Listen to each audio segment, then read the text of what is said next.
Of a controversy in Titletown today after an ad campaign flyover during today's game. The flyover marked the first time an advertisement was displayed by plane in the history of the NFL. It was unveiled by the Democratic National Convention as part of a wider national NFL ad campaign with the goal of meeting voters where they are. The banner read, "Sack Trump's Project 2025, Vote Kamala."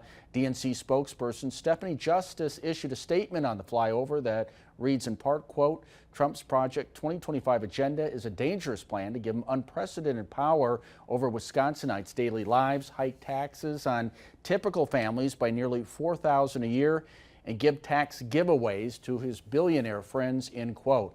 Meanwhile, at a house nearby the stadium stood a giant Trump inflatable that had people lining up to take pictures. We reached out to Wisconsin GOP Chairman Brian Schimming for comment on the DNC's new ad campaign.